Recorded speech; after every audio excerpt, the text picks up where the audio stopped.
पुरुषार्थी भाई बहनों के लिए आज का जो टॉपिक है ना, बहुत बड़ा टॉपिक है, बेहद की वैराग्य वृत्ति। क्योंकि ये संपूर्ण बनने की मंजिल तो यही है। जब तक हमारे में बेहद का वैराग्य न आवे तब तक तो मंजिल की नजदीक नहीं पहुंच सकते। तो बाबा ने ऐसी युक्तियां तो बहुत बताई है संपूर्णता की मंजिल पर पहुंचने के लिए, लेकिन यह है बेहद की वैराग्य वृत्ति में बाबा ने कहा है कि बहुत सेवा में बिजी हो जाओ। लेकिन पहले भी बताया कि जब सेवा में बिजी हो जाते हैं तो सेवा में क्या होता है, कंपटीशन बहुत होती है, और सेवा में कंपटीशन होने से हमारी वैराग्य वृत्ति खत्म हो जाती है। आगे जाने का, समझाने का, सिखाने का, ये भी कंपटीशन बहुत रहती है। लेकिन बाबा ने एक बहुत अच्छी बात बताई कि बेहद की सेवा माना कि सकस देने की सेवा। लेकिन सकस देने की सेवा भी कौन कर सकता है, क्योंकि वो तो उससे भी ज्यादा बहुत इम्पोर्टेंट भी है, और करने के लिए जमा का खाता भी चाहिए। दूसरा है कि व्यर्थ भी खत्म हो जाए, क्योंकि सकस देते देते कोई ऐसे संकल्प भी आए तो नीचे उतर जाएंगे। तो बाबा ने कहा है कि एक 3-4-96 की मुरली के सार है बेहद में सकस। तो कई बच्चे अपने से भी पूछते हैं और आपस में भी पूछते हैं कि बेहद का वैराग्य कैसे आएगा।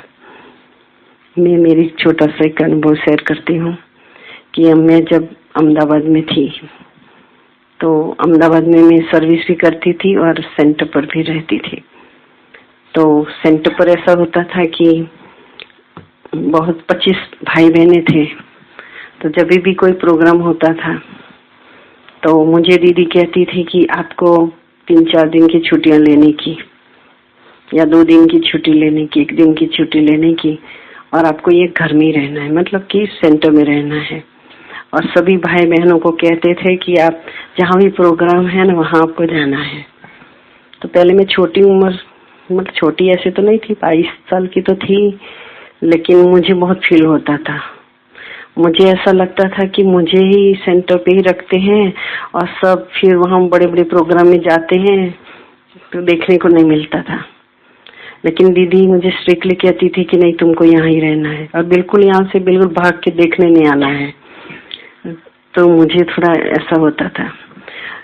तो किसको बताऊं, क्योंकि दीदी ही बड़ी थी तो सब तो जाते थे और मैं छुट्टी भी लेती थी और मुझे सेंटर पर भी रहना होता था। तो एक बार मुझे है ना, तो ऐसा थोड़ा ये हुआ, तो दादी जानकी जी आए थे उस समय। तो मैंने कहा कि दादी जी मुझे है ना, तो हर बार ऐसा होता है। तो दादी जी ने मुझे समझाया कि देखो एक टेलीफोन का है, टेलेक्स का है, तो सब नहीं कर सकते हैं ना, और ऐसे ऐसे फोन आएगा तो जवाब देने का तो बहुत मुश्किल हो जाता है। खाना बनाने वाले, परोसने वाले तो बहुत होते हैं ना, इसलिए तुम ये बहुत इम्पोर्टेंट, तुम्हारे कोई सेवा करनी है, तुम अभी संकल्प नहीं चलाओ। तो मेरा संकल्प थोड़ा थोड़ा स्लो हो गया और जबरदस्ती से मैं नहीं जाती थी, लेकिन दुख थोड़ा थोड़ा होता था। लेकिन धीरे धीरे ये जैसे बाबा ने हमको नियम बनाया, तो शुरुआत में हम सभी को पता है कि बहुत थोड़ा मेहनत करनी पड़ती थी, लेकिन अभी नेचुरल हो गया। तो ऐसा मुझे रहते रहते नेचुरल हो गया था। अभी कोई भी प्रोग्राम हो तो मैंने अंदर से निश्चय कर लिया कि जाना ही नहीं है। तो लेकिन हमारे वहाँ 4 लोग ऐसे थे जिसको दीदी कहती थी घर में ही रहना है, सेंटर में ही रहना है। तो हमारी एक बहन थी, वो बहुत अच्छा अच्छा खाना बना देती थी। कहती है ब्रह्म भोजन है वहाँ, उससे भी ज्यादा अच्छा हम जल्दी जल्दी भोजन कर लेंगे, और वो लोग तो देखो 2:30 बजे तक भी इनका भोजन नहीं मिलेगा। तो ऐसी ऐसी बात होती थी। तो हमारे को भी बहुत अच्छी रीति से पालना देती थी। लेकिन ये जो पुरुषार्थ है ना, हमने कहीं बाहर का प्रोग्राम नहीं देखा था। तो मुझे ऐसा लगा कि उस मेहनत या तो ये पुरुषार्थ जो किया वो नेचुरल थोड़ा थोड़ा होने लगा, लेकिन बाबा ने हमको छोड़ा नहीं।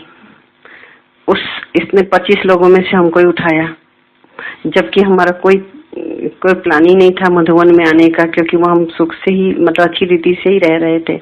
एक संकल्प मात्र नहीं था कि मधुवन में आएंगे, और दादी ने हमको यहाँ बुला लिया। लेकिन यहाँ आने के बाद जब ज्ञान सरोवर में प्रोग्राम होता था, कहीं भी प्रोग्राम होता था, ऊपर ओम शांति भवन में होता था, तो हम नहीं जाते थे। दादी कहती थी और सब कहते थे यहाँ इतने सारे लोग आते जाते रहते हैं, तो ये तो यहाँ से अब बंद करके नहीं जा सकते हैं, तो हम नहीं जाते थे। ज्ञान सरोवर पे फिर ज्ञान सरोवर बना तो ज्ञान सरोवर में भी ऐसे नहीं जाते। लेकिन दादी ने हमको एक बार बोला इधर आओ, तुम घूमने जाती हो? नहीं दादी, यहाँ आते हैं ना तो हम नहीं जाते हैं। दादी नहीं जाने का। ज्ञान सरोवर जाती हो, प्रोग्राम होता है? मेरे को नहीं आपको जाना है। तो हमको ऐसा लगा कि देखो बाबा ने हमको ऐसी जगह पर भेजा, हमने एक भी प्रोग्राम यहाँ आने के बाद ऐसे मिस नहीं किया। और बाबा के प्रोग्राम में जब हमको आना होता था ना अहमदाबाद से, तो ऐसा होता था, दीदी कहती है कि 7 बजे की जो ट्रेन होती है इसमें जाने का है, बाबा को मिलने का है, और उसी दिन आपको वापिस आ जाने का है। सुबह में कितना भी बाबा तो रहता था, लेकिन हमको जैसे बाबा की मुरली पूरी होती थी तो हमारे ग्रुप होता था, हमको जाना ही है, और एक ही बार मिलना होता था क्योंकि सबका नंबर लगता था।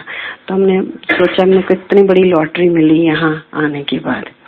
तो जितना हमने मतलब कि जैसे भी जबरदस्ती से जो भी हमने किया वो नेचुरल जैसा हो गया। और अभी आज भी हमको कोई ऐसा प्रोग्राम होता तो हमको अंदर से खींचनी होती कि हम जाएंगे देखेंगे। तो ये इस प्रकार थोड़ा जबरदस्ती से थोड़ा स्ट्रिक्टली ऐसे ही करते करते थोड़ा थोड़ा वैराग तो आ ही जाता है। तो बाबा ने कहा कि बेहद में सकाश। तो कई बच्चे अपने से पूछते हैं और आपस में भी पूछते हैं कि बेहद का वैराग कैसे आएगा, दिखाई तो देता नहीं है, लोग देखते हैं यहाँ, लोगों को भी ऐसा लगता है, लेकिन उनको पता नहीं कि उनके जीवन में कितनी तपस्या उन्होंने शुरुआत में की है, कितनी मेहनत की है, और बहुत सारी मेहनत के बाद उसको मिले हैं। लेकिन अभी आने वाले को लगता है कि देखो ये कैसे रह रहे हैं, इनको कितना बड़ा सुविधाएं मिली है, तो इसलिए दिखाई देता नहीं। लेकिन बेहद की सेवा में अपने को बिजी रखो, इधर उधर नहीं देखना चाहिए, तो बेहद का वैराग स्वतः ही आ जाएगा। क्योंकि ये सकाश देने की सेवा तो निरंतर कर सकते हो, इनमें तबीयत की बात भी नहीं है, समय की बात भी नहीं है, ये सहज हो जाती है। तो दिन रात इस बेहद की सेवा में लग सकते हो। जैसे ब्रह्मा बाप को देखा, रात को भी जैसे आंख खोली और बेहद की सकाश देने की सेवा होती रही।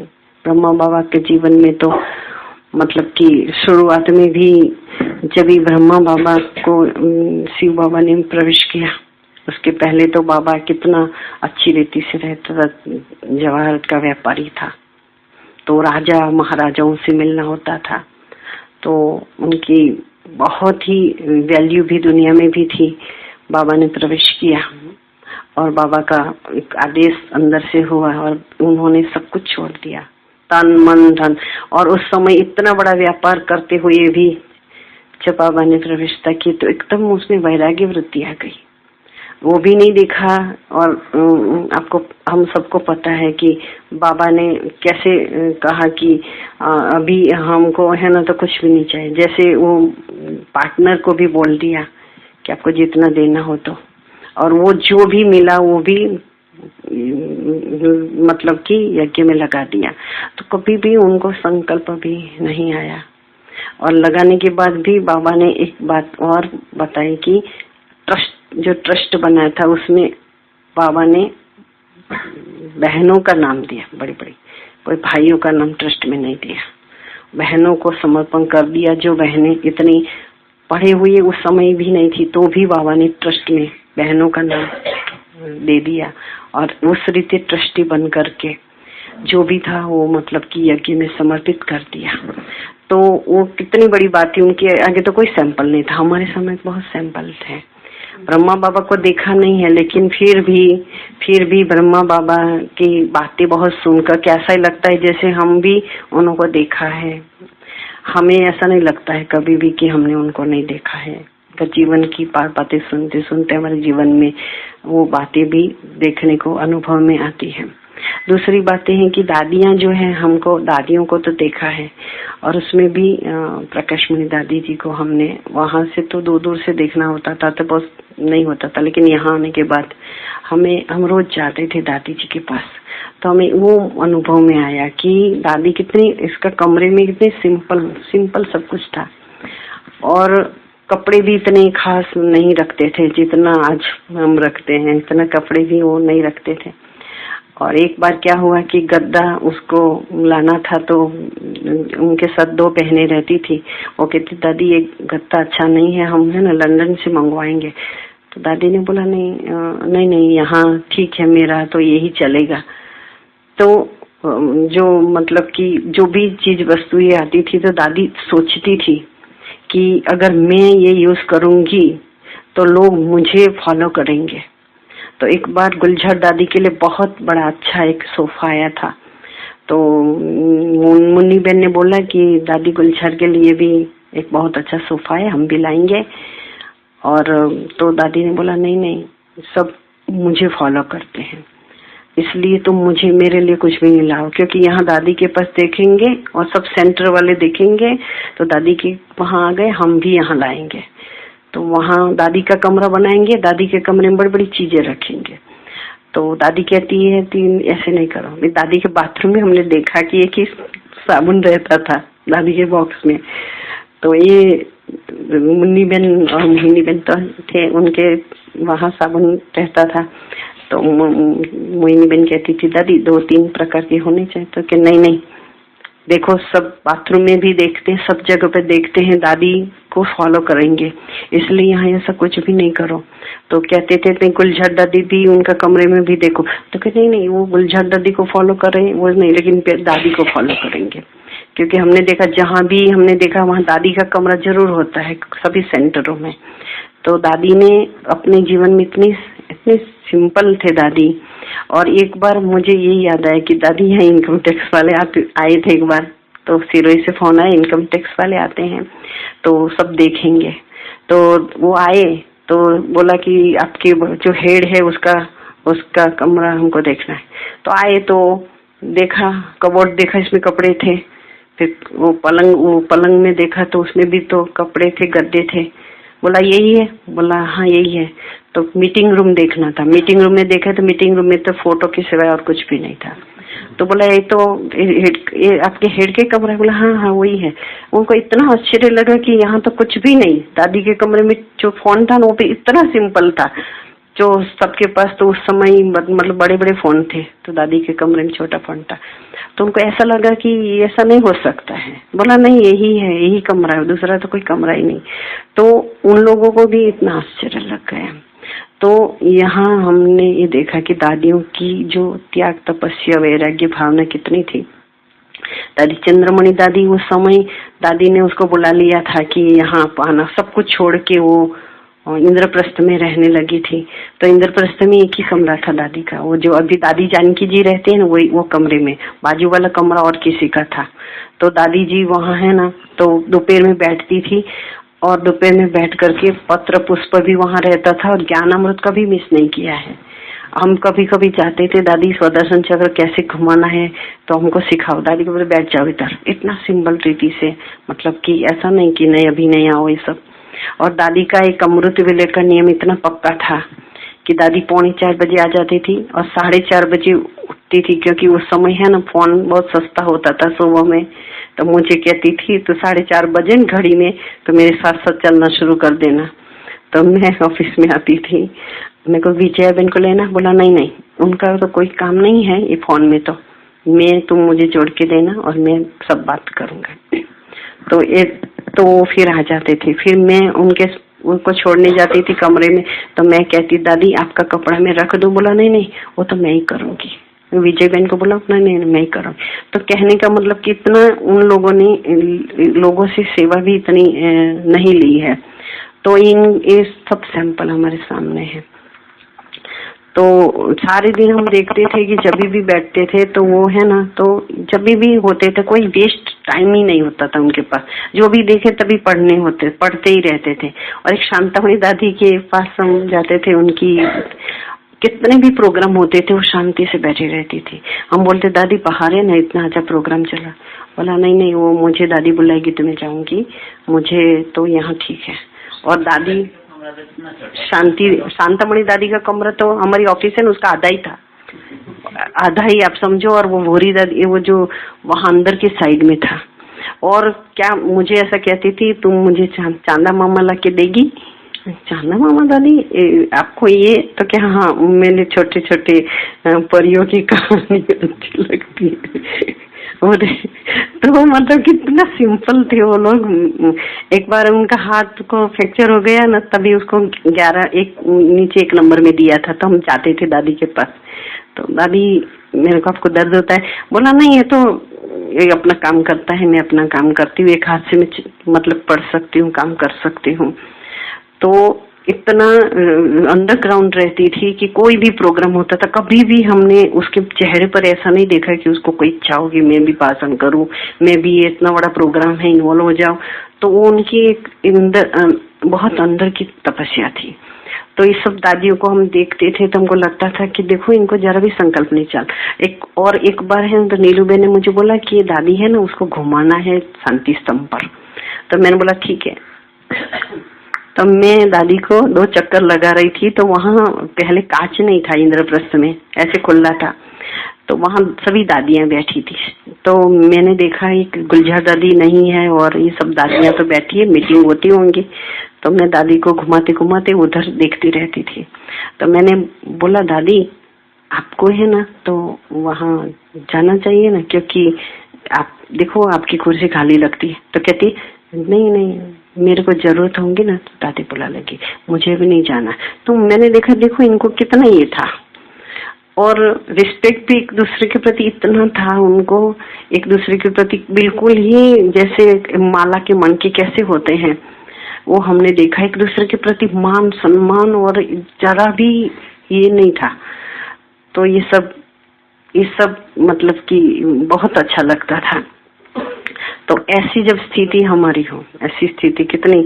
और हमने यहाँ ये भी देखा कि जब यज्ञ में बहुत बड़े बड़े जब वो लोग जब आए, उन्होंने दिया, उन्होंने कभी वर्णन नहीं किया, लेकिन कई माताएं जो थी आज भी, मतलब माताएं जिन्होंने त्याग बहुत किया था, यज्ञ में बहुत दिया था, लेकिन यज्ञ में आने के बाद क्या हुआ कि उनको अगर कोई भी चीज कम मिलती थी ना तो उसको तुरंत ही याद आता था। अब आज यज्ञ में भी हमें वैराग्य वृत्ति की जब बात करते हैं, लेकिन एक छोटी सी बात मैं करती हूँ कि जब ये हॉस्पिटल में प्रोग्राम होता है, जो हमको बुलाते हैं उसमें गिफ्ट देते हैं, तो उस गिफ्ट बड़ी गिफ्ट तो होती नहीं है, लेकिन लोगों को अंदर से होता है कि हमारी ये मिस हो जाएगी, दौड़ दौड़ के जाते हैं। तो भले कितना भी त्याग किया, लेकिन अंदर का जो कैसा रहता है, इच्छाएं रहती है। या हमको कोई भी चीज देते हैं ना तो कोई रह जाता है तो उसको अंदर से बहुत संकल्प चलता है कि छोटी छोटी भी चीज क्यों ना हो। तो ये सब हमारा फाउंडेशन में जैसे कि कोई कमी रह गई ऐसा लगता है। तो वैराग्य की बातें हैं, लेकिन अगर छोटी छोटी बातों से अगर हम थोड़ा अभ्यास कर ले ना तो बड़ी वैराग्य वृत्ति हो सकती है। तो अभी पढ़ती हूँ। जैसे ब्रह्मा बाप को देखा रात को भी जैसे आँख खोली और बेहद की सकस देने की सेवा होती रही, तो ये बेहद की सेवा इतना बिजी करते कि जो बेहद का वैराग्य स्वतः ही दिल से आएगा, प्रोग्राम से नहीं। ये करे एक प्लान तो बनाते हो, लेकिन बिजी बेहद की सेवा में रहना ये सबसे सहज साधन है। क्योंकि जब बेहद को सकस देंगे तो नजदीक वाले तो ऑटोमेटिक सकस लेते रहेंगे। इस बेहद की सकस देने से वायुमंडल ऑटोमेटिक बनेगा। अभी दूसरी जो मुरली है उसमें 28 नवंबर की है, 28 नवंबर 97।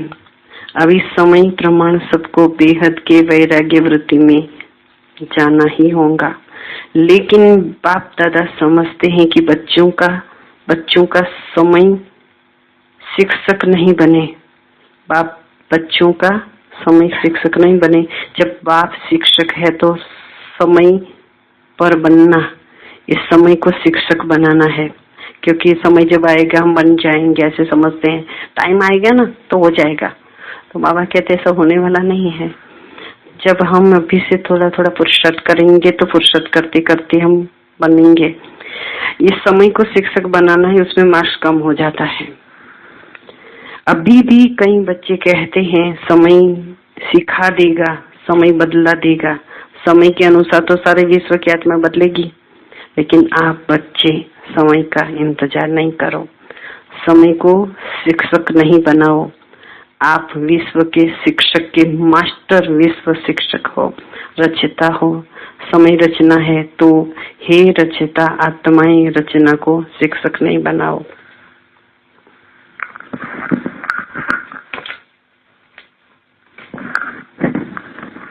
ब्रह्मा बाप ने समय को शिक्षक नहीं बनाया। बेहद का वैराग्य आदि से अंत तक रहा। आदि में दिखा, इतना तन लगाया, मन लगाया, तन लगाया, लेकिन जरा भी लगाव नहीं रहा। तन के लिए सदा नेचुरल बोल यही रहा कि बाबा का रथ है, मेरा शरीर है ही नहीं, बाबा का रथ है और बाबा के रथ को खिलाता हूँ। मैं खाता हूँ नहीं। तन से भी बेहद का वैराग्य था। मन तो मन मना भाव था ही, धन भी लगाया, लेकिन कभी ये संकल्प भी नहीं आया कि मेरा धन लग रहा है। कभी वर्णन नहीं किया कि मेरा धन लग रहा है या मैंने धन लगाया है। बाबा का भंडारा है, भोलेनाथ का भंडारा है। धन को मेरा समझकर पर्सनल अपने प्रति 1 रुपए की चीज भी यूज नहीं की। कन्याओं माताओं की जिम्मेवारी है, कन्याओं माताओं को विल किया, मेरापन नहीं, समय श्वास अपने प्रति नहीं। उससे भी बेहद के वैरागी रहे।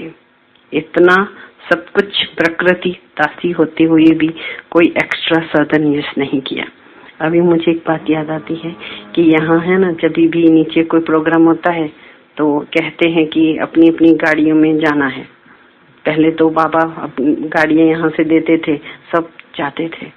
अभी ऐसा कहते हैं कि अपनी अपनी गाड़ियों में प्रोग्राम हो तो जाना। तो अभी हमारे पास गाड़ी नहीं, तो हम कहते हैं कि देखो हम नहीं जा रहे हैं। तो हमारा ये तो त्याग थोड़ी है क्योंकि है ही नहीं। बाबा कहते साधन ही नहीं है, तो फिर कहते हैं कि भाई हम साधन ही नहीं है हमारे पास कोई भी प्रकार का। नहीं, लेकिन साधन की बात अलग है ना, कि हमारे पास साधन है तो जाओ, नहीं है तो हमारे पास है ही नहीं। तो बाबा कहते हैं कि जिसके पास है ही नहीं तो कहते हम वैराग्य में रहे, वैराग्य में रहे। वो नहीं है साधन बहुत, और कहे नहीं कोई बात नहीं, वो साधन अगर दूसरे को दे तो ठीक है। लेकिन अगर हमारे पास साधन ही नहीं है, कोई भी चीज ही नहीं है, हमारे पास मोबाइल नहीं है, अब चलो व्हाट्सएप नहीं है, तो हम कहेंगे देखो ये लोग कितना कर रहे हैं, हम तो नहीं कर रहे हैं। क्यों? क्योंकि हमारे पास है ही नहीं। तो फिर वो तो त्याग नहीं है ना, वैराग्य भी नहीं है। नहीं, ऐसी बात नहीं है नहीं, बाबा ने कहा कि अभी जैसे जैसे समय आता है ना, वैसे वैसे प्रकृति के साधन भी मिलते, दासी बनती जाती है।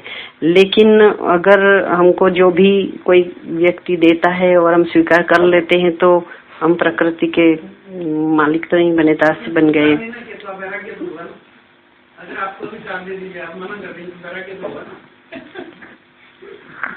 नहीं, लेकिन अंदर से इच्छा तो होती है ना कि चलो ऐसा। नहीं, ऐसा नहीं होता है ऐसा नहीं होता है, क्योंकि वैराग्य अंदर का जो होता है ना, अलग प्रकार का होता है। कि जैसे आपने देखा होगा कि जो तपस्या करने वाले कोई जो निकले थे शुरुआत में, जो राजाए जो तपस्या करते थे, तो उनको है ना, तो कुछ न कुछ कभी किसी के जीवन में तकलीफें होती हैं तो वैराग्य की तरफ चले जाते हैं, घर बार छोड़ देते हैं, फिर घर वाली याद आते। लेकिन जो पहले के समय में जो राजाएं थे वो भी तपस्या करने के लिए चले जाते थे, तो कुछ न कुछ तकलीफें होती थी, या किसी को एकदम धोखा किसी ने दे दिया तो वैराग्य आ जाएगा कि बस अब तो हम जाएंगे, फिर थोड़े टाइम में वैराग्य खत्म हो जाएगा तो प्यार सबका फिर हो जाएगा। तो ये तो हाँ, तो बाबा ने कहा कि ये सारे घर को तो छोड़ करके हम यहाँ आते हैं, लेकिन यहाँ हमने ये भी देखा है कि ये सोने की जंजीर बहुत अच्छी लगती है, सूक्ष्म सूक्ष्म जंजीरें होती है ना, उसमें छूट नहीं सकते हैं। तो बाबा कहते हैं कि जब तक हमारी इच्छाएं होती है, हम इस लगाव में झुकाव में थोड़े थोड़े रहते हैं, तो हम कभी भी वैरागी नहीं बन सकते हैं। तो वो जो आपने देखा होगा कि जो धर्म स्थापक लोग आते हैं तो उसकी आंखें देखो कैसी है, दुनिया में नहीं देखते हैं ऐसे, और बहुत बंद भी नहीं खुली भी नहीं, बस उसको अंदर से ऐसा कि एक ही बाबा दिखाई दे। तो हमको एक ही बाबा दिखा दे, मतलब एक ही भगवान के कार्य के लिए आए हैं, तो उनके सिवाय उनके कुछ भी बुद्धि में नहीं आता है। तभी तो इतने महान बन, कितना भी उन्होंने सहन किया, लेकिन किसके लिए किया, उसको अपनी आंखों में रखा। तो हमको तो इतना बड़ा बाबा मिला है, तो इतना बड़ा बाबा मिला है, अपना जीवन बना रहा है। तो बाबा कहता है कि आज भी कहा कि आपने तो वायदा किया था कि जब आप आओगे तो हम कुर्बान हो जाएंगे। हम कहाँ इतने कुर्बान हुए हैं, हमें भी इधर उधर की चीजें तो खींचती रहती है। तो मतलब कि कहने का मतलब कि हमें कितना, मतलब कि अपने हमारा तो 30 साल हो गया तो अभी भी हमको होता रहता है, तो होना नहीं चाहिए। बाबा तो 30 साल में संपूर्ण बन गए, जबकि तो बाबा कहते हैं एक्स्ट्रा साधन यूज नहीं किया, सदा साधन लाइफ में रहे, कोई स्पेशल चीज अपने कार्य में नहीं लगाई। वस्त्र तक भी एक ही प्रकार के वस्त्र अंत तक रहे, चेंज नहीं किया। बच्चों के लिए मकान बनाए लेकिन स्वयं यूज नहीं किया। तो बाबा इतना सिंपल है, तो उसकी गाथाएं हैं, मतलब कि लोग जो आते हैं तो झोंपड़ी बताते, वो बताते हैं और कहते हैं देखो ये यहाँ बाबा रहते थे, मतलब कि वो बाबा ने जो त्याग किया उनकी कहानियां हैं। बच्चों के लिए, बच्चों के कहने पर सुनते हुए उपराम रहे, सदा बच्चों का स्नेह देखते हुए भी यही शब्द रहे, सब बच्चों के लिए। आज यहाँ मधुबन में कुछ बनता है ना, किसी के लिए अच्छा टेबल आता है ना, तो भी सबको अंदर से लगता है कि उसके लिए टेबल आया, अलमारियां बनी, हमारे लिए तो कुछ नहीं बना।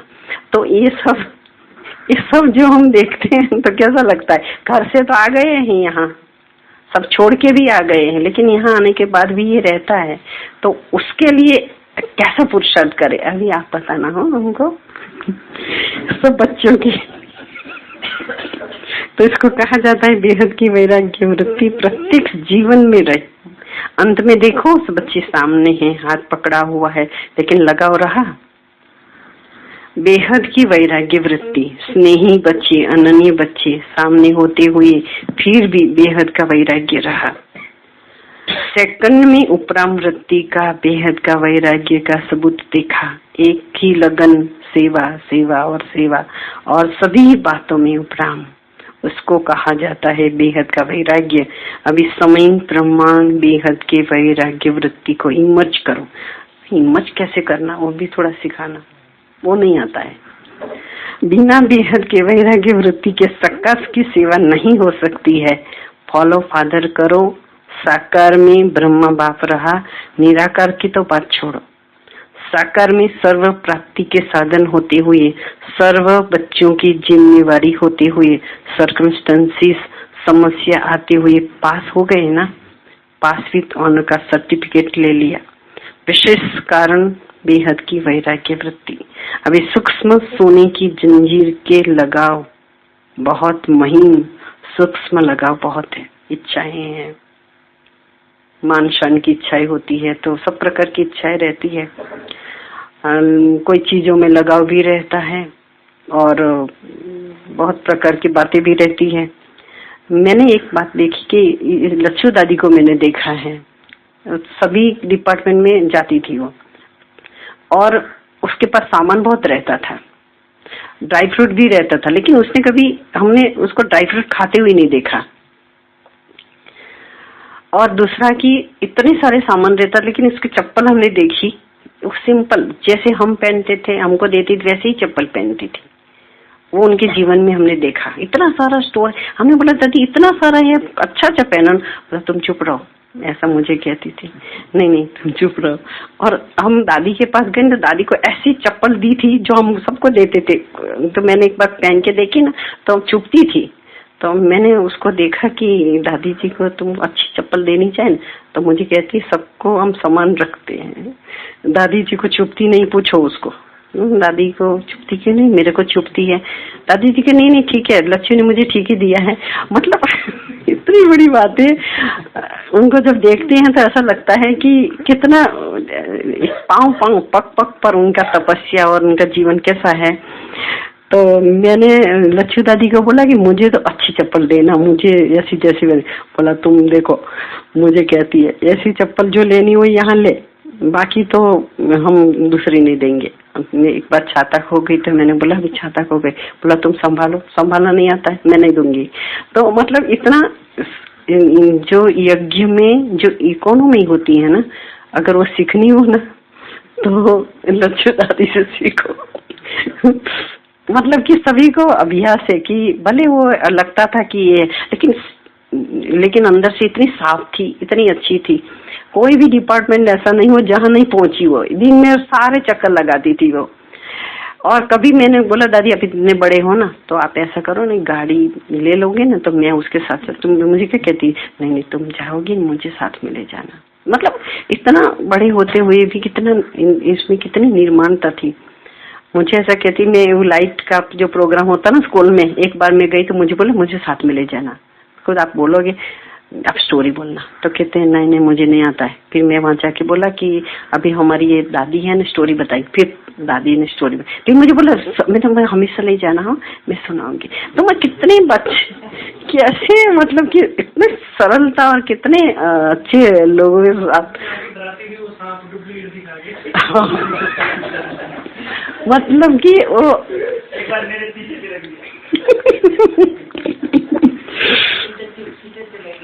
तो उसमें कितनी वैराग्य वृत्ति थी कि उसके कमरा आपने देखा होगा ना, तो ईशु दादी वहां सोती थी और बाहर में उसको सुलाते थे। उसमें एक ही कबोर्ड था, एक कबोर्ड में उसके सब साधन रहते थे। कभी उसको ऐसी इच्छा नहीं हुई कि मैं दूसरा, मैं को दादी अब दूसरा, नहीं नहीं वो ठीक है मेरा बहुत अच्छा है।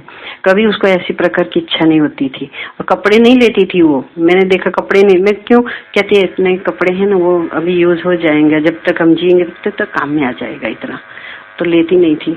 और मैं बोलूं देखो ये आप ये कपड़े पहन कितने पुराने लगते, बोला नहीं नहीं आज ही निकाले नए हैं।